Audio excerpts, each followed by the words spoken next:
Welcome to Player One. My name is Evan. I'm going to be giving you a few practice tips that you can take to anything that you're playing, but specifically today we're going to look at left-hand accuracy. So let's get started. The first R of practice is Roadblock. That's where we select a difficult passage in our music. Identifying hard parts is probably the easiest of the three, but this is crucial for focusing our practice time.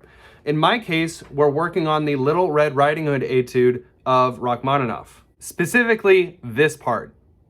The trouble spots could occur at any point, but before we address each one, we need to come up with a good fingering. We need to choose something that at any given point, it can feel relaxed and easy at a slow tempo. So for example, these octaves, I'm playing all these octaves with 1/5, and all the chords I'm playing with 1/2/4 because this fits the hand shape really well.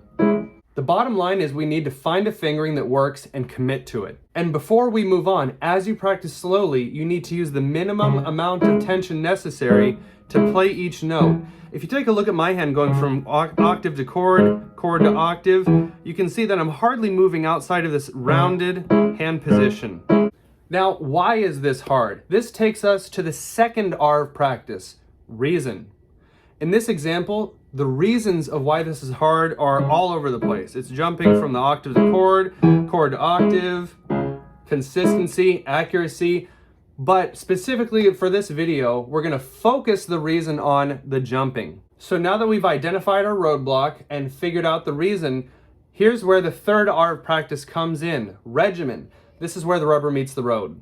In order for us to make the best progress in our practice, we need to break this down into small sections. I'm going to take this in 2-note patterns, starting with the octave and then the chord, like this. And I'm making this really easy for myself to try to play this in one motion like this. I would do this about 20 times in one session before moving on to the next set of 2.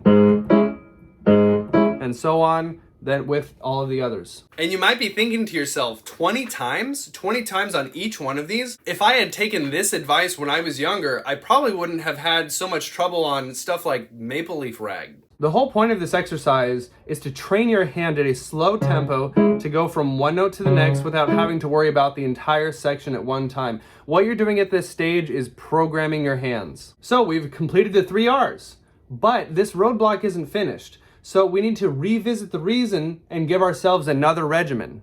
What I mean by revisiting the reason is that jumping from octave to chord is not the only hard part here. Now we need to go the opposite way, octave to chord. So what we're doing is moving our section of 2 notes over to practice the other half of this. Practice this in the same way that we tackled the previous section. Just a warning before you advance to the next part. Make sure that you can do each of these perfectly with minimal tension. This may or may not take a few days in some cases. Your progress may be quick and it might be slow, but the key here is consistency. Just trust that your practice is working. So now that you can play from octave to chord and chord to octave all right, now the next step is combining these to do octave, chord, octave. So what we're doing is expanding our range of practice to encompass more and more every time. Then if you didn't already see it coming, 20 times each on these, and then after you're done with that, and after that feels really comfortable, then try 4 in a row. And it's also about this time that I would recommend playing the whole roadblock at a slow tempo so that you can wrap your brain around the entire section while you're practicing every little individual part. So as with anything we play, many reasons will come up in the future as to why this is difficult. Our job is to find them and correct them at each step with regimented practice. As pianists, this is ongoing. There are tons of ways to practice, and it'll always depend on what you're playing. But this model provides the basics for you to be able to play just about anything with. So if this is something that has helped you, or if you got a better solution, let me know so I can stop doing what I'm doing. So drop a like if you enjoyed the video. Until next time, I'm Evan, this is Player One. See you then.